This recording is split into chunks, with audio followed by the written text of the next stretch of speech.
Selanjutnya mengenai materi genetika kontemporer dalam bidang hukum. Dalam bidang hukum, forensik merupakan aplikasi dari disiplin ilmu pengetahuan dan ilmu-ilmu lain yang terkait dalam suatu penyelidikan untuk memperoleh data-data dalam mengungkapkan kasus kriminal, baik itu data postmortem berdasarkan pemeriksaan mayat maupun data dari pemeriksaan kasus hidup seperti pemerkosaan, pelecehan seksual, dan atau kekerasan dalam rumah tangga. Penyelidikan tersebut dapat dideteksi dengan deteksi darah, deteksi semen, dan juga deteksi jaringan. Dasar-dasar hukumnya: 1. Kitab Undang-Undang Hukum Pidana. 2. Undang-Undang Nomor 8 Tahun 1981 tentang Hukum Acara Pidana. 3. Peraturan Kepala Kepolisian Negara Republik Indonesia Nomor 10 Tahun 2009 tentang Tata Cara dan Persyaratan Permintaan Pemeriksaan Teknis Kriminalistik, Tempat Kejadian Perkara, dan Laboratorium Kriminalistik barang bukti kepada Laboratorium Forensik Kepolisian Negara Republik Indonesia. 4. Peraturan Kepala Kepolisian Negara Republik Indonesia Nomor 12 Tahun 2011 tentang Kedokteran Kepolisian. DNA forensik sendiri adalah salah satu cabang ilmu biologi yang mempelajari pemanfaatan ilmu pengetahuan dan teknologi biomolekuler di dalam bidang DNA untuk kepentingan identifikasi. Pelacakan identitas forensik dapat dilakukan dengan 1. Identifikasi forensik dengan tes sidik DNA. Yang kedua, analisis polymerase chain reaction atau PCR. Yang ketiga, analisis mitokondrial DNA.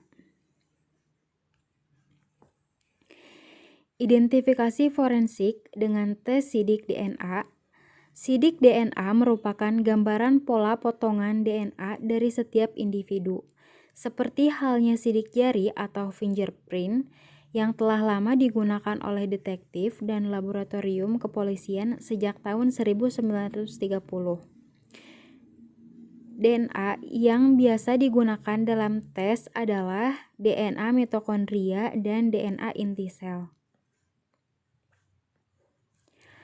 Pada kasus kriminal, biasanya melibatkan sampel dari barang bukti dan tersangka, mengekstrak DNA-nya dan menganalisanya untuk melihat suatu daerah khusus pada DNA atau marker. Para ilmuwan telah menemukan marker di dalam sampel DNA dengan mendesain sepotong kecil DNA atau probe yang masing-masing akan mencari dan berikatan dengan sekuen DNA pasangan atau komplementernya pada sampel DNA. Analisis polymerase chain reaction atau PCR, amplifikasi DNA dengan menggunakan PCR menyebabkan analisis DNA pada sampel biologis hanya membutuhkan sedikit sampel dan dapat diperoleh dari sampel yang halus seperti rambut.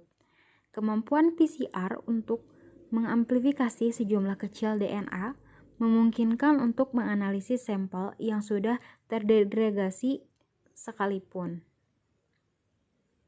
Contohnya, tes DNA untuk paternalitas atau pembuktian anak kandung.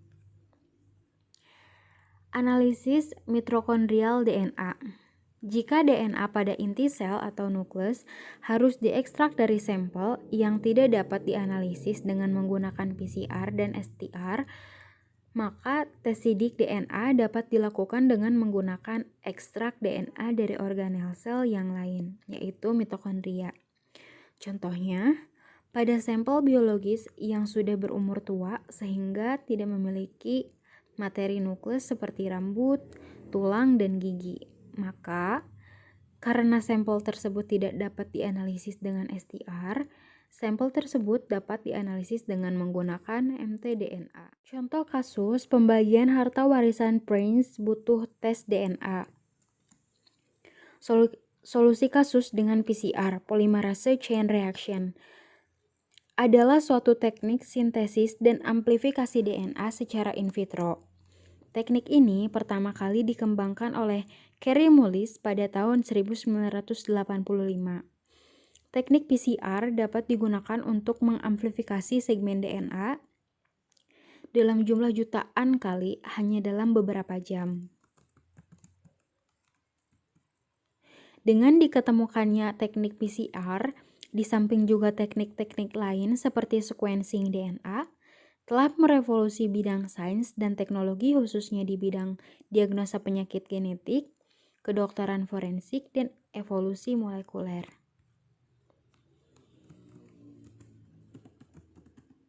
Komponen-komponen yang diperlukan pada proses PCR adalah template DNA, sepasang primer, yaitu suatu oligonukleotida pendek yang mempunyai urutan nukleotida yang komplementer dengan urutan nukleotida DNA template.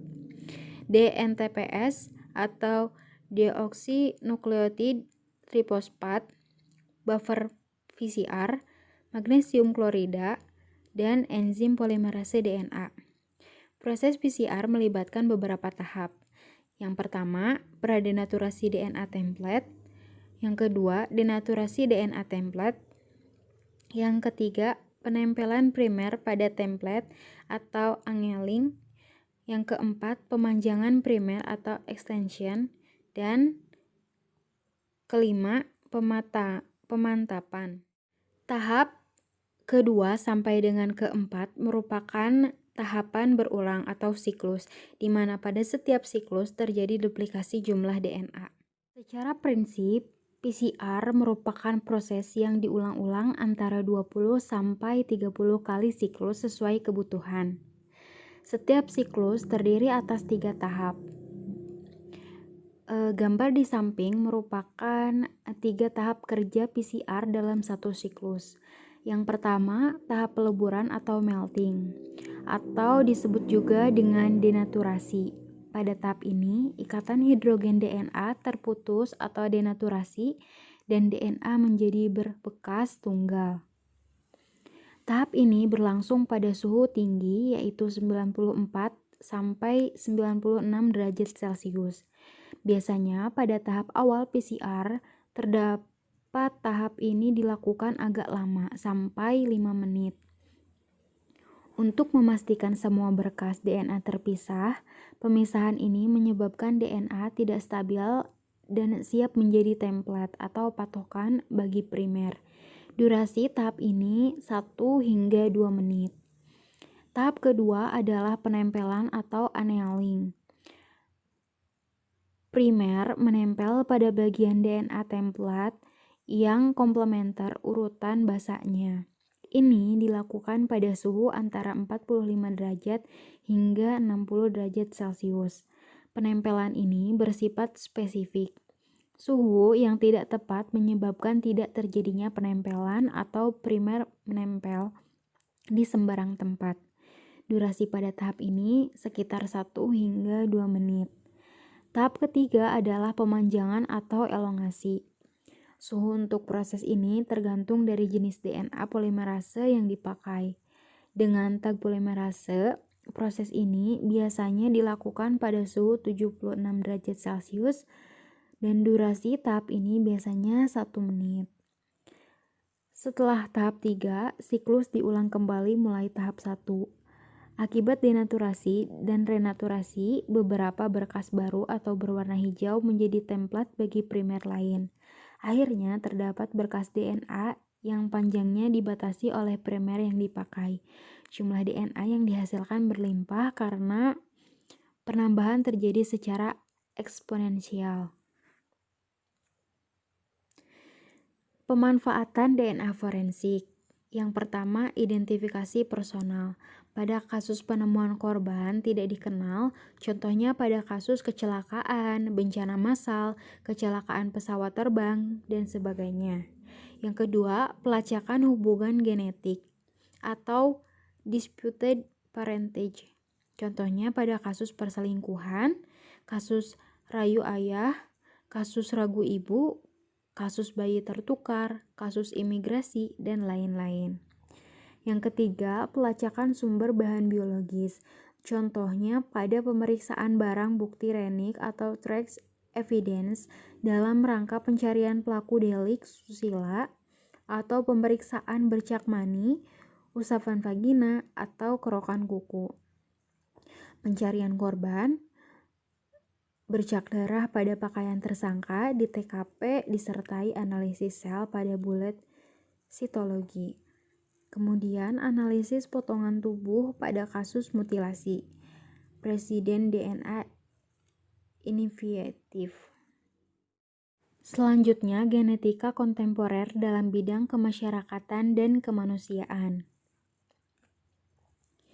Teknik baru yang telah dikembangkan pada berbagai cabang genetika akan dapat diterapkan pada masyarakat manusia sekarang atau mempunyai potensial untuk dikembangkan yang memungkinkan kita mengatasi problema biologis dan medis yang semakin menunjukkan adanya suatu dasar genetis. Eugenika adalah pengobatan simptomatis bagi penyakit-penyakit genetis. Eugenika adalah peningkatan atau pengurangan beberapa konstitusi genetis tertentu oleh reproduksi selektif atau pembatasan reproduksi yang dikenal sebagai eugenetika. Konsultasi genetik beberapa peran dalam memberikan pelayanan konsultasi perkawinan berdasarkan atas data sifat-sifat genetik, khususnya penyakit genetik yang diderita oleh kedua belah pihak. Undang-Undang Pembatasan Perkawinan pada tahun 1969, M.J. Farrow dan R.C. Zuberg mempublikasikan suatu tulisan yang mendokumentasikan beberapa undang-undang yang ada pada waktu itu untuk melarang perkawinan-perkawinan antara saudara kandung atau siblings atau keluarga dekat seperti kakek, nenek, orang tua, anak-anak, dan sebagainya.